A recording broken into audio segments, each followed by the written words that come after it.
Jorge, muy buenas tardes. Muy buenas tardes. Me alegra un montón estar aquí contigo esta tarde. Sabes que te consideramos uno de los mejores profesionales del sector y bueno, tenía ganas de esta entrevista y de que nos cuentes todo el trabajo que estás haciendo y cómo estáis enfocando todo. Genial, pues gracias por invitarme también en un día tan bonito que nos ha tocado en Madrid. Fantástico. Sí. Y primero, luego vamos a hablar mucho sobre inversiones, sobre construcción de carteras y todo. Primero, un poco más sobre ti. ¿Cómo crees que te definiría la gente más cercana, ¿no? Tu familia, tus amigos, ¿qué dirían sobre Jorge Martret? Hombre, no sé lo que dirán, o quizás lo que me gustaría que dijeran, ¿no? Y me imagino que alguno también dirá, pero bueno, en líneas generales, soy una persona leal, con unos valores éticos muy profundos. Tengo pues mis amigos de toda la vida, obviamente, reducidos, y sobre todo pues lealtad y una persona pues también muy trabajadora y muy de pico pala, ¿no? De tirar las cosas para adelante, ¿no? Claro, eso mismo dirán entonces tus compañeros también, ¿no? En North, Xavier, todo el equipo. ¿Qué crees que dirían ellos si tú no estuvieses? Si yo no estuviera, seguramente dirían que no se me puede hablar antes de las 9:30 de la mañana, ¿no? ¿Vale? Pero yo creo que exageran. Es un mito interno que tienen entre ellos. Pero aparte de esto, yo tengo un componente, aparte de la parte profesional, también tengo un componente de docencia importante. Y no solo en North, ¿no? Sino en toda mi carrera profesional, con todos los equipos que he dirigido ya desde hace muchos años, pues siempre he tenido un componente formativo hacia mis equipos pues bastante importante, ¿no? Y de hecho, creo que tengo bastante buena relación y de hecho actualmente, pues bueno, todavía tengo grupos de WhatsApp y salgo a cenar con los antiguos ex de inversiones de North. Todavía seguimos a cenar, con lo cual imagino que el pozo como mínimo negativo no ha sido, ¿no? Fenomenal. Por parte de, en cuanto a las inversiones, ¿cómo empezaste? ¿Cómo empezó tu interés? Y tanto como las inversiones en general, como bueno, en particular renta variable, que también es lo que más Sí, haces, bueno, junto con primero Vistos, REITs. nivel finanzas, yo ya de pequeño tenía mi caja fuerte y hacía un poco de banquero de mis hermanos. Sí que es cierto que mis hermanos me solían hacer default bastante, o como mínimo me reestructuraban la deuda. Tenía mi cajita fuerte, les prestaba dinero, la apuntaba en una libretita, etcétera. Luego a partir de ahí entré a estudiar economía. Las primeras cosas que hice fue apuntarme al club de bolsa de la universidad y es que la verdad es que lo había tenido muy claro desde siempre, ¿no? Como anécdota yo te diría que de pequeño, y eso a lo mejor es ser un poco friki, pero yo de pequeño del telediario muchas veces me fijaba en las cotizaciones bursátiles, me llamaba la atención eso que ponía Madrid, Barcelona, Bilbao, Valencia y decía, ¿no? Que si el uno tal y no sé. Entonces, a raíz de esto, pues me imagino que ya, aunque hay gente que no se crea que esto es vocacional, en mi caso te aseguro que lo es, ¿no? No, me sorprende, nos pasa muy parecido mucho. Yo recuerdo también, jugaba mucho yo a frontenis de pequeñito y contando los puntos de todos los partidos, como que un poco esa parte numérica, ¿no? Que siempre, y por eso no me sorprende lo que comentas, y del interés por la economía y Totalmente. todo. Y en cuanto a North, un poco, ¿cómo te uniste a North? La verdad es que ha sido un caso de éxito en cuanto a entidad independiente, ¿no? Porque Sí. superar los 600 millones de euros, corrígeme si me equivoco, pero ya es un Sí. patrimonio muy bueno, que para una entidad independiente es de las más grandes. Entonces, un poco como hay en Barcelona, cómo lo habéis conseguido y cómo habéis decidido también, porque no solo ofrecéis asesoramiento patrimonial en cuanto a selección de producto de entidades externas, sino que habéis decidido también ofrecer vuestros propios vehículos. Un poco cómo ha sido todo y Sí. cómo ha crecido North y cómo habéis decidido A el ver, enfoque North vuestro. nace de la integración de varias EAFIs justamente antes de la COVID, a finales de 2019-2020. Suma Patrimonia, GAR Investment EAFI y otra tercera EAFI más pequeñita de la integración, Por tanto, North nace en el 2020, aunque realmente llevaba un bagaje ya de bastantes años en otras EAFIs. Entonces, el negocio de North tiene dos grandes partes, ¿no? Lo que es el private wealth o el private banking. Y esto es importante para luego, más adelante, pues cuando entremos un poco en cómo hacemos las cosas, tiene su importancia ver de dónde venimos, ¿no? Entonces tiene una parte muy importante de private wealth, gran parte de los socios, muchos vienen de banca privada, otros vienen de una parte más de gestión. Y luego está la otra parte del negocio también de North, que es el asesoramiento de fondos de inversión, ¿vale? Y dentro de este asesoramiento de fondos de inversión, pues bueno, están pues algunos de los vehículos pues que conocemos, Magnus International, Amus y entre otros que hay dentro de la casa. Nuestros clientes principalmente de Private Wealth son familias de Barcelona, catalanas, ¿vale? Aunque también estamos teniendo más exposición pues, a otras zonas de España, y también tenemos una licencia pues, de asesoramiento financiero en Andorra, ¿vale? Y también, aunque la oficina, digamos, los servicios centrales, digamos, está en Barcelona. ¿Se decidió desde el inicio asesorar fondos también o fue un poco por el conocimiento del equipo, bueno, contigo como director sí, de inversiones, que siempre te has especializado mucho en esa parte, sí, un poco también por entender el proceso? Exactamente. Digamos que en cierta manera fue creado, no es que en un momento dado se centraran 5 personas y pusieran en un papel, por un lado vamos a hacer private wealth y por otro lado vamos a hacer asesoramiento de fondos. Había una integración de fondos, había una integración de diferentes EAFIs. En una EAFI ya se portaba un negocio importante en asesoramiento de fondos, e incluso con una gestora de fondos de inversión libre, fondos de inversión profesional en Luxemburgo. Luego la otra EAFI también llevaba un negocio importante más de private wealth, y al final la integración básicamente es lo que creó esto.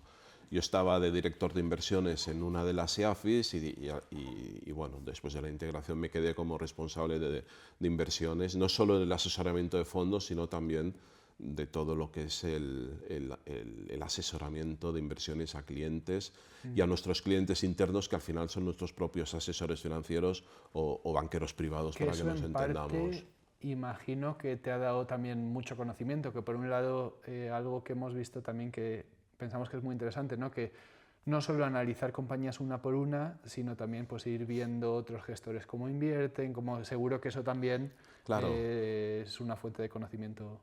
Claro, yo creo que es muy importante porque Ver que los mercados van a bloques, o sea, sí, un poquito cosas como que a lo mejor si solo estás al claro, análisis, es que ¿no? por un lado es muy importante tener profesionales que sean hiperespecialistas de una cosa, obviamente, porque te da una profundidad, pero también yo creo que a veces te pone un poco,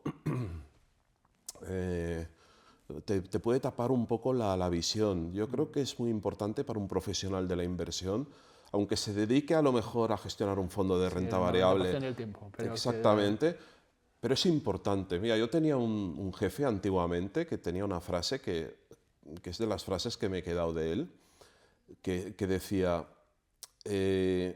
un gestor de renta fija no necesita saber de renta variable, pero un gestor de renta variable necesita saber de renta fija.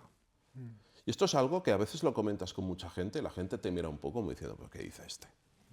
Dice, yo para qué necesito saber de renta fija si yo ya me hago mis tesis de inversión de las compañías, etcétera, etcétera. De aquello que dices, no, a ver, es que, sí que, por ejemplo, está muy de moda decir que no es necesario mirar a la macroeconomía. Y esto está muy de moda decir, pues bueno, porque determinados gestores lo han dicho y la gente pues se coge esto como un dogma, ¿vale? Pero a mí personalmente no me cabe en la cabeza que un gestor no tenga unas nociones básicas de macroeconomía o no le importe para nada la macroeconomía, porque al final si tú tienes una cartera, tú sabes que es sensible a tipos de interés, etcétera, etcétera, hombre, tú como mínimo No utilices la economía para predecir el futuro, porque eso no lo sabe hacer casi nadie, o muy poca gente. La FED, la primera, que tiene 200 PhDs desde Ivy League y no tiene ni idea de dónde va la inflación, por tanto, ¿qué vamos a saber nosotros?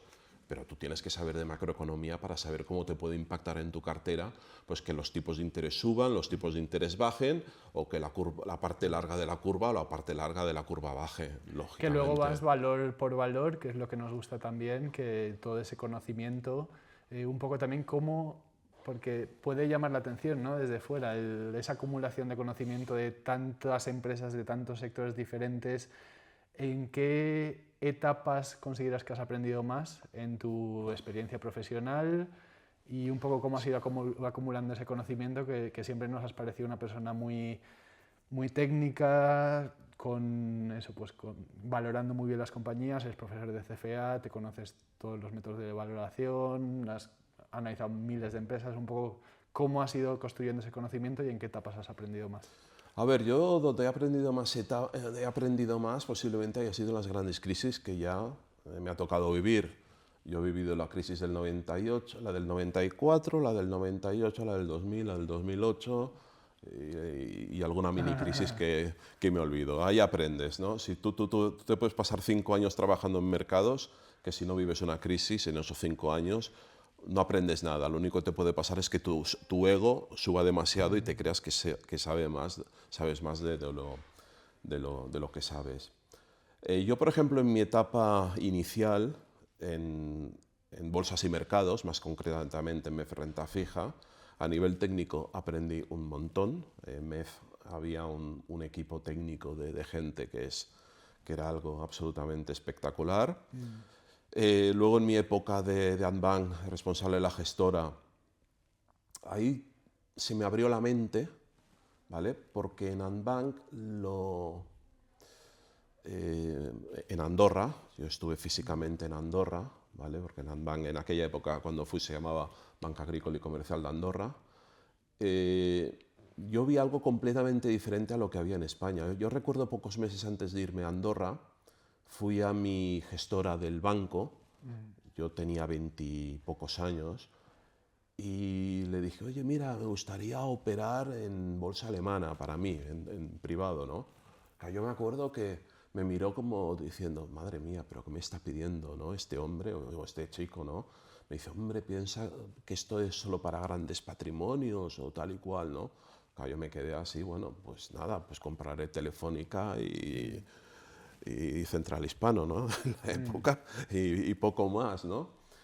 Y sin embargo, cuando me fui a Andorra, de golpe me pegó un varapalo, porque yo recuerdo estaba en la mesa y al lado tenía la mesa de brokeraje, y yo veía que todos los clientes de mesa llamaban y veía como la gente llamaba y directamente contrataba acciones americanas, acciones del Nasdaq, acciones del Nike, acciones alemanas, francesas, españolas, de todo, ¿vale? E incluso asiáticas, directamente llamando a mesa.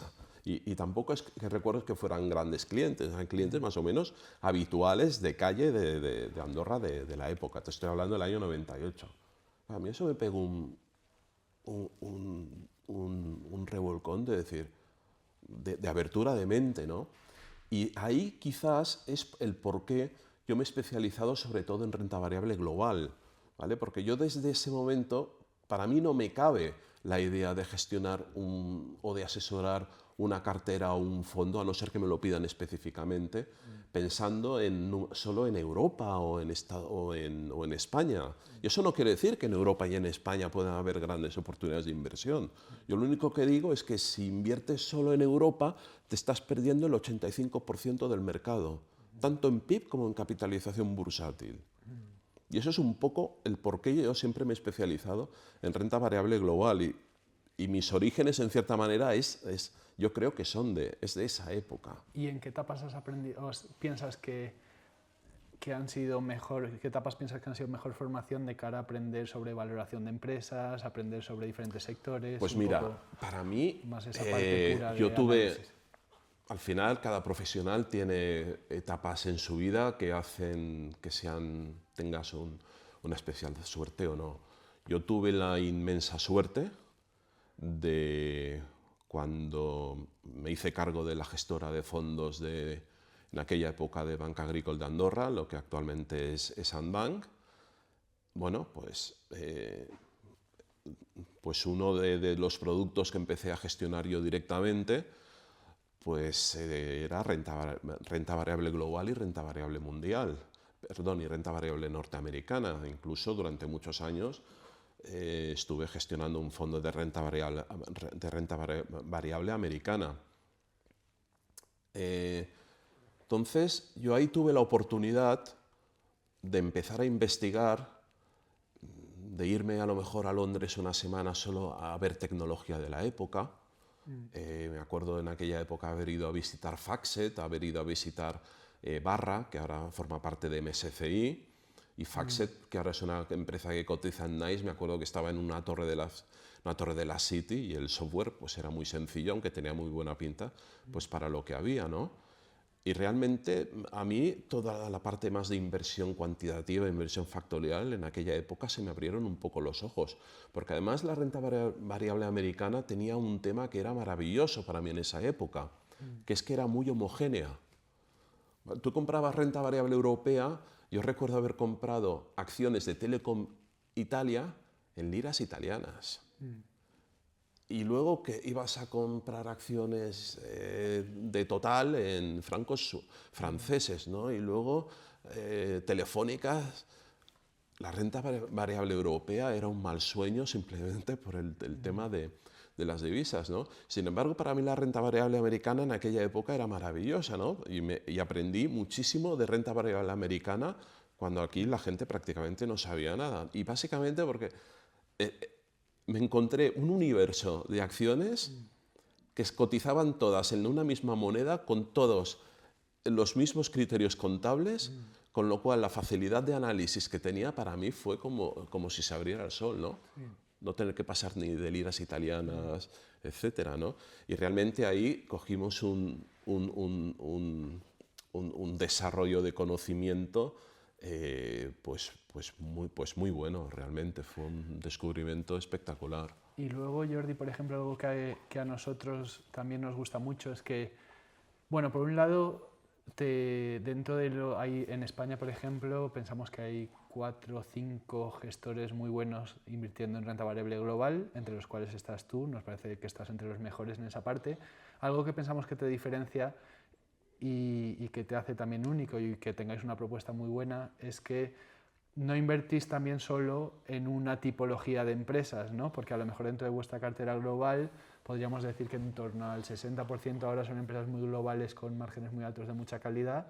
Creo que MSCI, que has hablado de ellos, por ejemplo, ahora no sé si sigue estando. Seguimos, sí. Es una de las compañías que tenéis, Moody's y algunas otras. Y por otro lado también entráis en algunos casos de inversión que, bueno, cotizan a múltiplos más bajos, como Totalmente. de forma oportunista. Entonces, esa mentalidad también flexible, también que a lo largo de los ciclos ha ido muy bien, ¿no? Si puedes explicar un poco más por qué y cuál es vuestra metodología de inversión, qué os hace únicos y pues cómo trabajáis. Lo primero es que yo en cualquier aspecto de la vida odio los fundamentalismos, ¿vale? Entonces creo que es de ser muy corto de miras solo creerte, que las cosas solo se pueden hacer de una manera. Entonces a mí, digamos, mi trayectoria profesional a lo mejor me ha llevado más a centrarme en acciones de elevada calidad. ¿Por qué? Precisamente porque mi principal foco de inversión al inicio de mi carrera ya como gestor, o sea, con una responsabilidad de gestión, fue con renta variable americana. Y eso, en cierta manera, seguramente me ha llevado a temar a un estilo de gestión más enfocado al quality, ¿vale? Pero, obviamente, siempre teniendo en cuenta la valoración. Un fundamentalista quality, ¿qué te dice? Un fundamentalista quality lo que te está diciendo es, oye, no importa el múltiplo al que tú compres, porque como la empresa es tan buena, tarde o temprano los beneficios reflejarán un múltiplo adecuado. Yo en esa afirmación estoy completamente en contra. bueno, completamente en contra.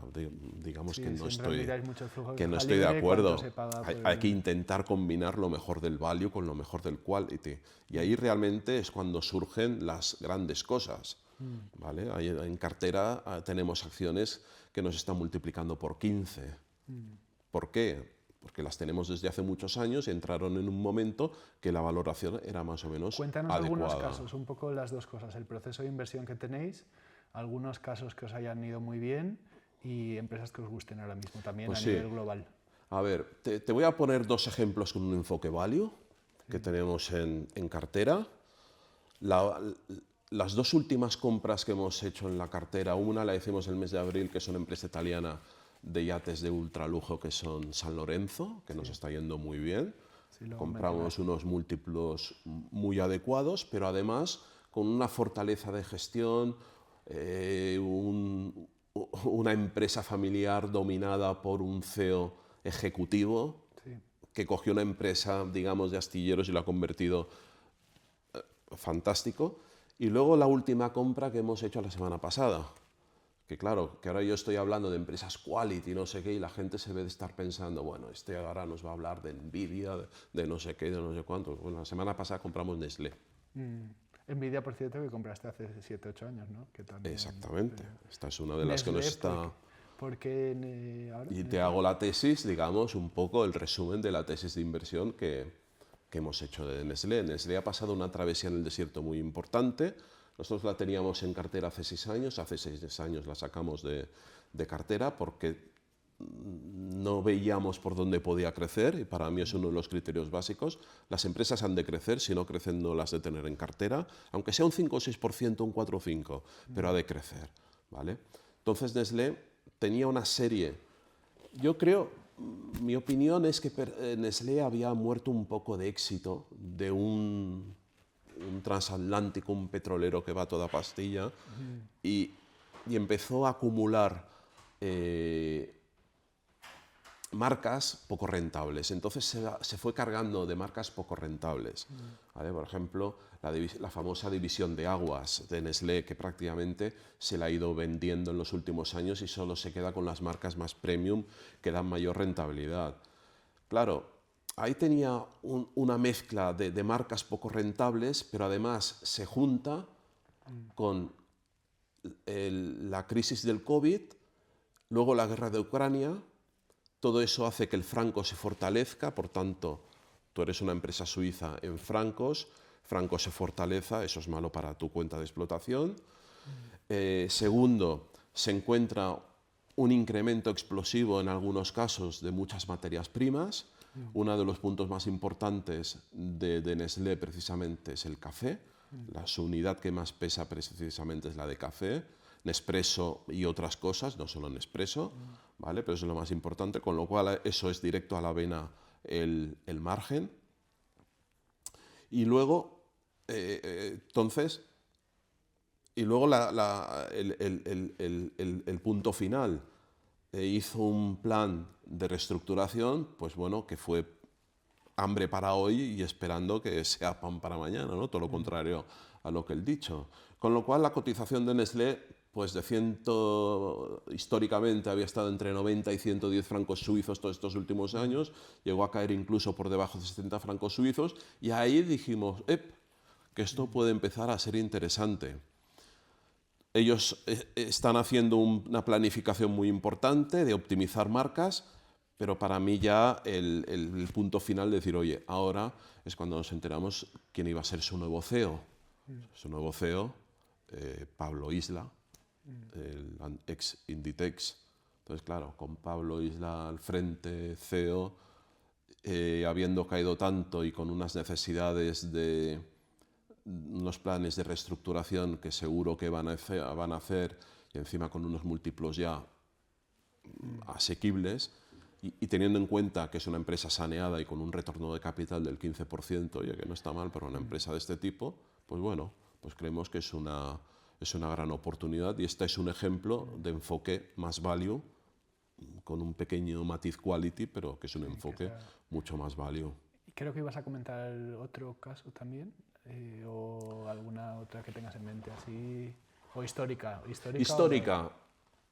Te voy a decir tres históricas, ¿vale? Una que no está en cartera, pero una que es mi primer ten-bagger, McAfee, que ahora ya ni cotiza, ¿vale? Porque fue adquirida, ¿vale? McAfee, hicimos un 10X ahí, y haciendo gestión factorial.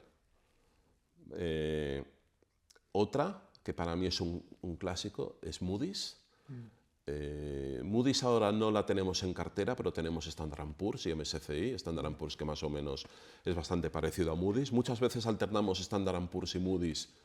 Creemos que tener las dos no tiene sentido, es más repetitivo, más de lo mismo. Nos gusta, ahora que estás comentando eso, también el foco en valoración, porque muchas veces vemos a lo mejor que cuando el free cash flow yield es relativamente alto, entras y luego según va bajando, vas bajando el peso también. O sea, eso es algo que... Exactamente, el free cash flow yield para nosotros es el punto de entrada. A ver, la doctrina más básica te dice que un free cash flow yield ha de estar del 10 del 11%. Pero es que depende del tipo de compañía. En una empresa de calidad, un free cash flow yield del 5 o del 6% sería un buen punto como mínimo para empezar a mirarte las cosas. Y el caso de Moody's, por ejemplo, es una empresa que prácticamente hemos tenido, o como mínimo siempre he tenido en carteras, actualmente y en sitios previos pues, en los que haya tenido responsabilidad. Y luego otro ejemplo de compañía es Nvidia. Yo la primera vez que conozco Nvidia fue en plena burbuja.com del 99-2000. Me llama mi amigo Pepe, que en aquella época era broker de una compañía llamada Prudential. En aquellos tiempos, que esto se ha perdido y creo que es un inmenso error, dice, oye, Jordi, mírate esta compañía que no sé qué, y me empezó a explicar la historia de Nvidia. Estamos hablando del año 99, ¿eh? Entonces, Nvidia siempre ha sido una compañía que conozco desde hace muchos años y que he seguido con más o menos intermitencia, y esta precisamente es una de las razones por las cuales nosotros la hemos tenido en cartera desde hace 6 o 7 años, porque es una compañía que ya conocíamos. Es una compañía que empezó a hacer un chip solo focalizado principalmente para gamers, ¿vale? Para PCs especializados en gamers. Claro, tú ves la evolución de este CEO a lo largo de los años, cómo va sacando nuevos productos, cómo no sé qué. Dices, hombre, este señor sabe moverse en los diferentes entornos. Es que Nvidia no es una compañía que haya salido en los últimos 10 años, que lleva ya muchos años ahí. Y muchos años manejando diferentes incertidumbres, manejando diferentes revoluciones tecnológicas, etcétera. Momentos buenos, momentos malos, dificultades. Él alguna frase muy conocida suya es algo así como que nos enseña muchas veces, ¿no? El enfrentarte a problemas, pasar desafíos, es lo que te hace crecer profesionalmente y ver una figura. Totalmente, totalmente. Pues, eso es básico, ¿no? Y lo que está haciendo yo creo este señor, yo creo es el mejor CEO posiblemente en estos momentos, ¿no? Va mucho más allá. Luego podremos discutir si los múltiplos de Nvidia son altos, son bajos. Eso ya es otra discusión, ¿vale? Pero realmente lo que ha hecho Nvidia a nivel de negocio, no hablo de la cotización de la bolsa, de la acción, es absolutamente brutal lo que ha hecho este señor. Este señor ha conseguido tener el monopolio de un chip de la nueva revolución tecnológica que es la inteligencia artificial. Luego podremos discutir si hay más burbuja, menos burbuja. ¿Qué opinas de, porque algo que mucha gente habla también ahora sobre el mercado a nivel global, hasta qué punto hay o no hay burbuja, están inflados o no están inflados? Lo digo porque se ha dado un contexto bastante único en los últimos años, que es que las empresas más grandes, el beneficio por acción ha ido subiendo mucho también. Entonces, unas poquitas empresas han ido acumulando buena parte del crecimiento de la bolsa. Un poco, ¿qué piensas sobre eso? ¿Hasta qué punto deberían estar preocupados los inversores o no? Y prefiero no opinar en este caso porque vienes tú a hablar como experto. Entonces, ¿qué dirías a alguien que piensa, me salgo ya de un enfoque global, sigo dentro? ¿Con qué visión de largo plazo? ¿Esto es a 3 años, a 5? Bueno, siempre hay renta variable y animamos a que a más de 5, pero ¿qué dirías a una persona que ve que la bolsa global ha subido bastante? ¿Y qué puede esperar en general y de ti también como gestor y de si quien confía en tus fondos, ¿no? A ver, varias cosas. Una cosa es el corto plazo. Corto plazo puede pasar cualquier cosa. De hecho, ahora mismo estamos hablando y esta tarde, mientras yo esté en el tren de vuelta, la Fed igual baja tipos, Microsoft publicará resultados, Alphabet va a publicar resultados y a lo mejor cuando llegue a casa esta noche el mercado ha pegado un cambio absolutamente radical, ¿vale? Por tanto, el corto plazo tiene un ruido que es completamente impredecible. Yo soy optimista de aquí a final de año, pero sobre todo por un tema estacional, ¿vale? Porque fin de año suelen hacer ajustes de carteras y principalmente. A largo plazo yo creo que inteligencia artificial no es una moda. Yo animo a la gente, oye, que de verdad que se lea libros de inteligencia artificial o atienda conferencias que hable alguien que de verdad sepa. ¿Vale? Yo no soy uno de esos, ¿vale? Yo escucho a esta gente.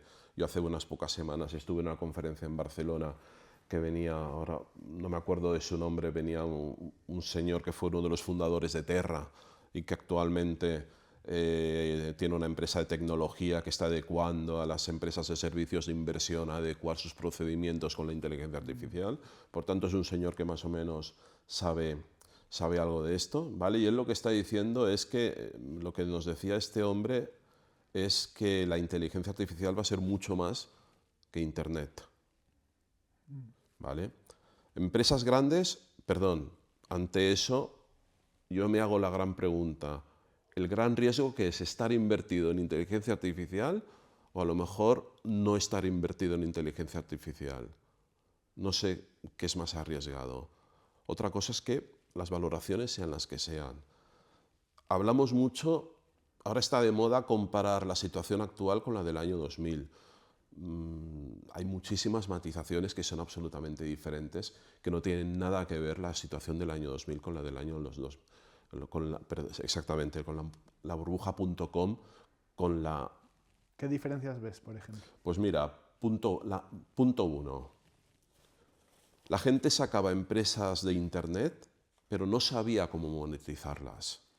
O sea, realmente eran empresas que salían a bolsa, incluso la gente pagaba cientos de millones por comprar eso, que eran cromos, que subían y bajaban, con una simple promesa de que había un señor que había colocado una página de Internet que se iban a forrar.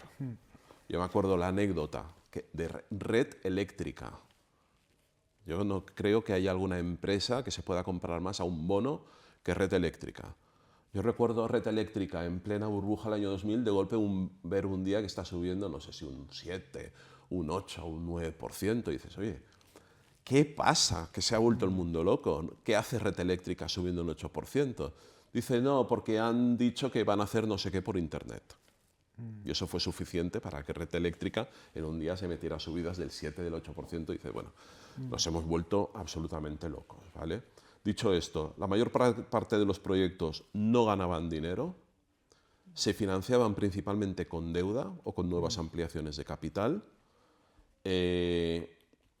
Actualmente, la mayor parte del CAPEX que se gasta, que luego podemos discutir si será rentable o no, que ese es el gran peligro, ¿vale? Pero la mayor parte del CAPEX que se gasta es capital que las empresas tienen en cash en sus balances, ¿vale? Como mínimo en la parte pública. Luego otra cosa es el private equity privado, que ahí sí que hay que mirárselo con un poquito más de calma, la parte de inteligencia artificial más pequeñita, ¿vale? Pero las grandes empresas, las Magníficos, las Seven Magnificent, etcétera, toda la inversión que se está haciendo es con solidez de balance y es cash. Eso evidentemente es importante. Y luego hay otro tema muy importante, el apalancamiento. Para que haya una burbuja bestial, como tuvimos en el año 2000 o en el año incluso 2008, lo que es importante es que haya un apalancamiento bestial. El apalancamiento actualmente no existe en esa medida. Obviamente existe y obviamente ha crecido, ¿vale? Pero el apalancamiento que tú ves lo estás viendo más en un sector del mercado más enfocado a los a la Robin Hood, ¿vale? A todo esto de meme stocks, monedas digitales que no conoce nadie, ¿no? Etcétera, etcétera. Ahí es donde hay el apalancamiento, ¿vale? Pero no tanto, digamos, a lo mejor, evidentemente si esto sigue subiendo, lógicamente el apalancamiento irá subiendo y el riesgo existe, ¿vale? Pero realmente a nosotros lo que nos importa es, y esa es la base, si me preguntabas en qué nos basamos nosotros para construir las carteras, la base de lo que hacemos nosotros es que los beneficios empresariales sigan acompañando e ir vigilando las compañías, a ver qué dicen, etcétera, etcétera. Esa es la base de todos. Entonces os gusta, por lo que comentas y por lo que vemos también, el enfoque es que os gusta, porque de momento lo seguís viendo interesantes, ¿no? Tener un poco de todo, o sea, un poco de tecnología, un poco de otros sectores diferentes, pero combinar un poco todo. Nosotros somos gestores de calidad, no somos inversores temáticos en tecnología. Que yo creo que hay gente que confunde, incluso creo que hay gestores de calidad que eso también no lo tienen muy claro. Tú, un inversor de calidad, no eres un temático de tecnología. Otra cosa es que muchos de los factores que miramos principalmente en la calidad se den en las grandes empresas tecnológicas, como retorno de capital alto, poco endeudamiento, mucho cash, etcétera, etcétera. Pero eso no es privativo de la tecnología. Tú sabes, en cartera tenemos otras muchas acciones que no tienen nada que ver con la tecnología. Nestlé puede ser una, aunque tenga un enfoque más value. Sí, hay muchas MSCI, AutoZone. AutoZone es posiblemente las mejores empresas del mundo y lo que vende son recambios de automóvil, ¿vale? Air Liquide. Air Liquide es el negocio más aburrido del mundo.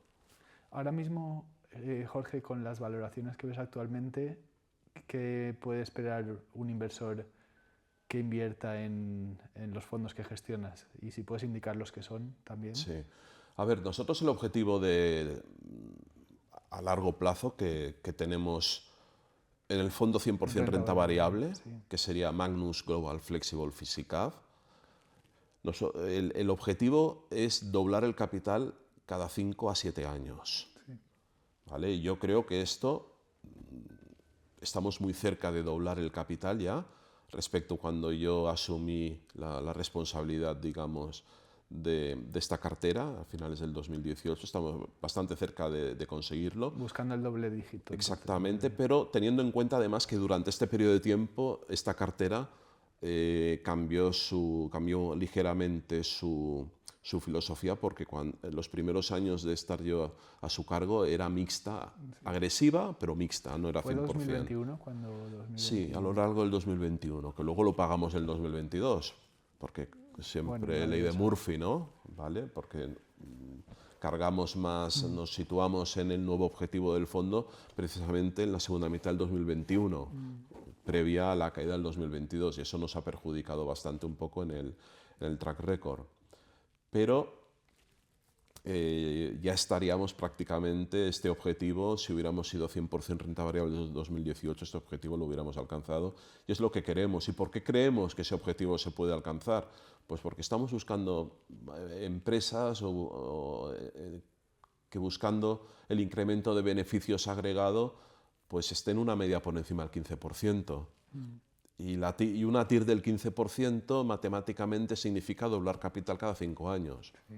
Y con un conjunto de... Por tanto, si tú inviertes en empresas que en crecimientos de beneficios del 15-16% y se cumplen estas previsiones, pues bueno, al final el precio de las acciones eso lo recogerán y tú cada 5 o 7 años tendrás que ir doblando capital. Ese es nuestro objetivo. ¿Y en el mixto? En el mixto se llama Magnus International Allocation. A veces hay un poco de confusión. El mixto, la verdad es que estamos muy contentos, porque si lo comparamos contra los principales fondos top ventas mixtos en España, desde que empezamos a gestionarlo, a asesorarlo, estamos prácticamente de los mejores, ¿vale? No quiero decir nombres, sí, ¿vale? No hace falta. Y la verdad es que funciona muy bien. Y además, como este mixto en ningún momento lo hemos tenido que adaptar de filosofía, yo creo que a través del mixto podemos demostrar realmente a lo largo de estos últimos 8 años el valor añadido tan importante que hemos sido capaces de... También en renta fija, yo recuerdo, me has comentado varios casos de inversión que me han gustado mucho. Por ejemplo, me hablaste de SACIR hace unos años cuando me comentabas, ¿no? Si es que están dando no sé, un 5 o 6% en ese momento. En ese momento, ahora ya no. Sí, ahora ya no, pero, Ahora ya pero no. bueno, que un poco me has comentado varios casos que también enseguida nos han ido gustando. Sí, a ver, con los realmente fijaditos. en renta fija también asesoramos alguna cartera 100% de renta fija. Yo tengo también un pasado en renta fija bastante importante. En renta fija hemos tenido estos últimos 3 años unas oportunidades de rentabilidades de bonos investment grade, tranquilos, ¿vale? No tan especializado como nuestro admirado Javier que entrevistaste el otro día y que me encantó, por cierto, su entrevista, Gracias, ¿vale? Que es un profesional espectacular. Pero realmente hay una serie, hemos tenido unos años donde podías conseguir rentabilidades en bonos corporativos investment grade perfectamente, a niveles del 3,5-4% y con una calidad crediticia muy buena, ¿no? Y realmente pues en esos años pues aprovechamos para cargar al máximo, ¿no? Tú cuando veas en el mercado de renta fija buenas rentabilidades en empresas sólidas, aprovecha para cargar, porque luego el futuro te puede traer bajadas de tipos y quedarte un poco Y Jorge, más bajos. ¿por qué RAIS? Porque es algo que nos gusta también, porque no hemos visto muchas entidades especializadas también en RAIS. También cuando nos explicasteis el enfoque global y en determinados nichos donde veis que las dinámicas son buenas a largo plazo, ¿no? Pues un poco cómo habéis empezado eso y qué características tiene Sí, ese fondo que la idea asesoráis. de invertir en REITs básicamente fue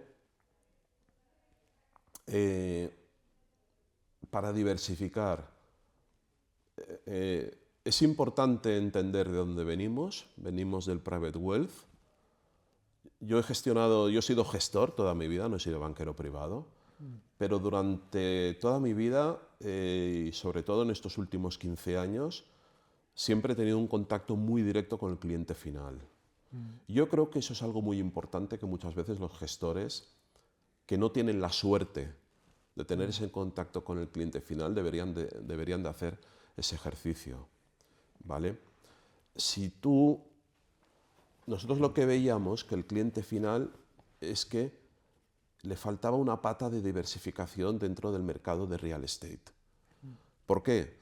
Porque dentro de una cartera, si tú quieres una diversificación en real estate, realmente solo la puedes conseguir si eres un gran family office con cientos de millones de dólares, que te puedes comprar un edificio en Londres y puedes hacer diversificación. Si no, es absolutamente imposible. Ni que tengas un patrimonio de 40 o 50 millones de euros, puedes hacer una cartera diversificada global de real estate. 2 REITs que hemos tenido en cartera de Amus, SICAV, que es la más especialista en real estate prácticamente desde el principio.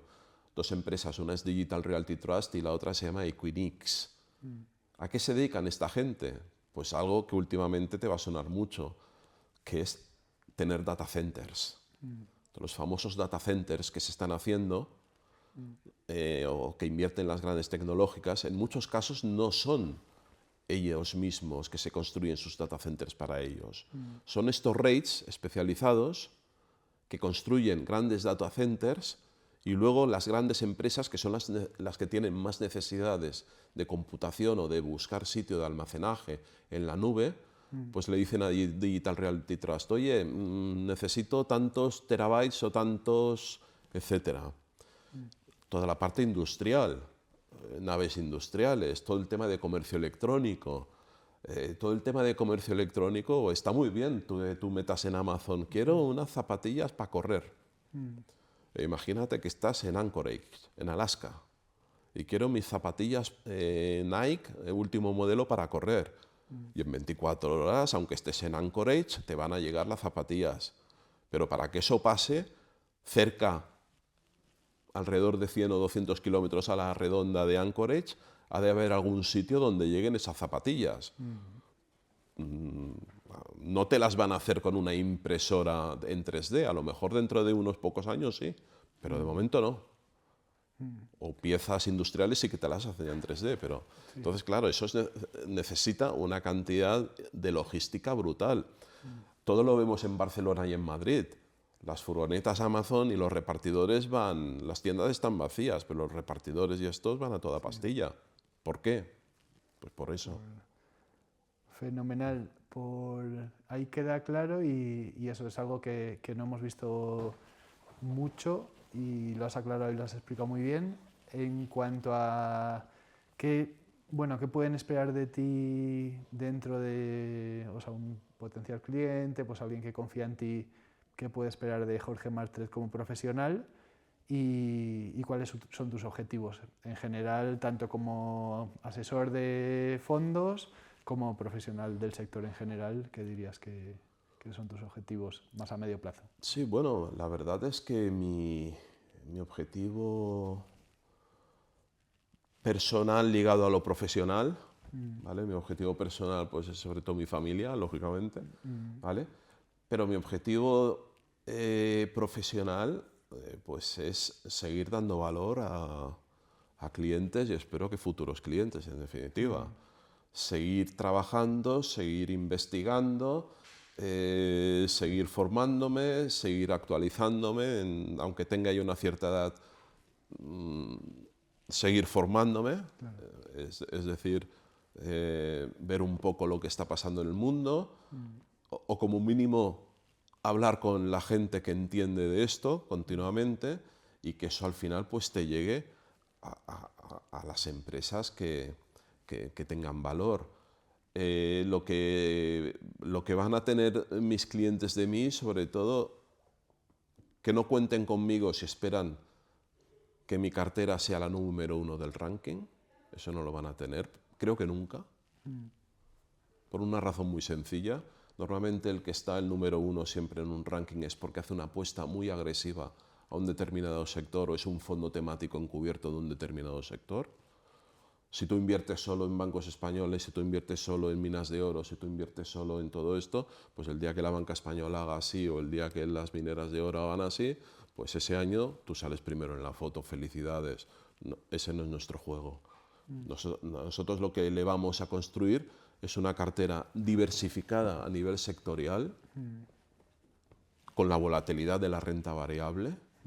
Uno de los puntos principales de nuestras carteras de renta variable es que nuestro nivel de volatilidad está por debajo de los índices de manera consistente en todos estos últimos años.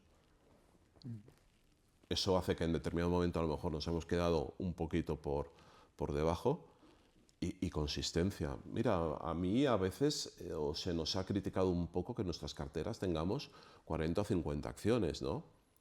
Pues porque hay gente pues que, no sé por qué lo han leído en un libro o algo, dicen que a partir de 20 acciones una acción no genera mayor valor añadido. Yo siempre les recuerdo que Peter Lynch tenía más de 1000 acciones en Fidelity Magellan, ¿no? Y creo que, hombre, algo de valor añadido dio este señor, ¿vale? Al final, que tú tengas un número de acciones evidentemente es importante, pero que tú tengas un número de acciones más elevado puede ser por varias razones.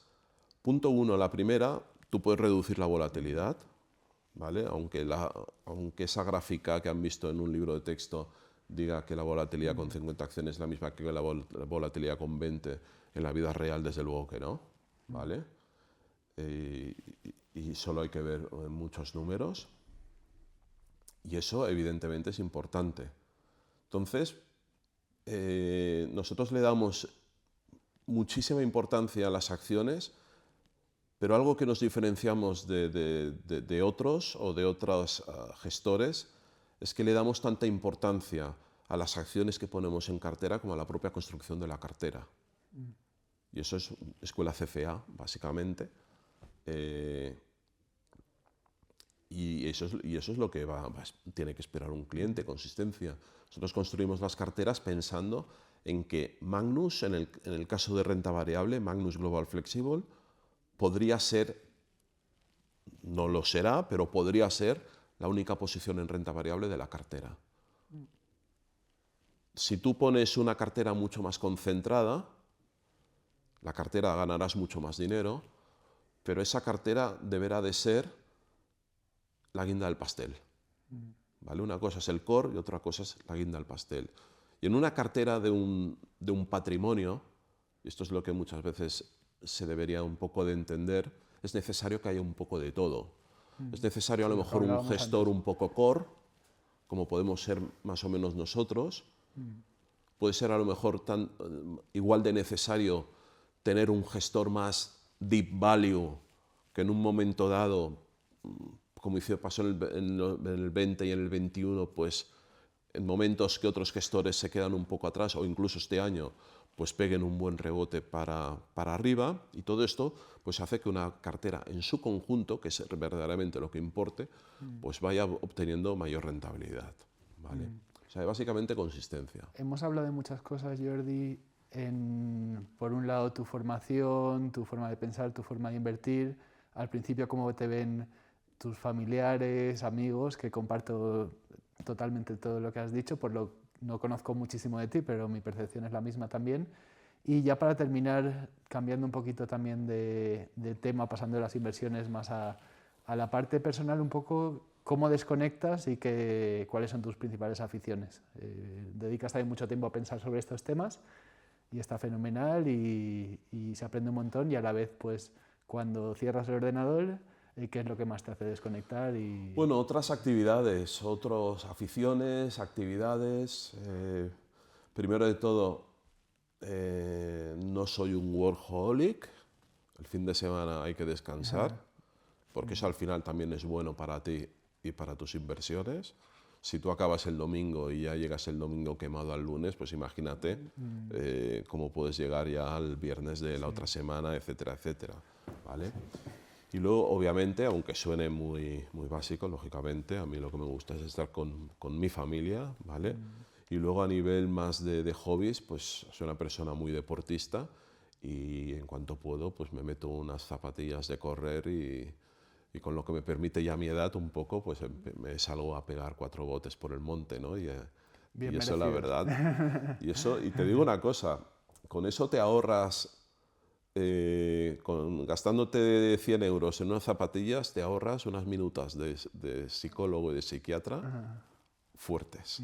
Todo lo que sea deporte. E incluso de cardiólogo, quizás. Sí, rodearse bien de gente y luego eso, pues. No, totalmente. Deporte, ejercicio, todo totalmente, eso. Absolutamente. Fenomenal, pues te agradezco un montón de verdad que hayas querido hoy hablar conmigo y bueno, sabes lo que pensamos de ti, esperamos que haya resultado también muy interesante toda la gente. Bueno, siempre animamos a todos a seguirte, a ir viendo tanto los casos que compartes o como en general cómo ves todos estos temas. Así que de maravilla, seguiremos hablando y de verdad muchas gracias por venir. Pues muchas gracias por la invitación. Un placer. Gracias, Jorge, lo mismo.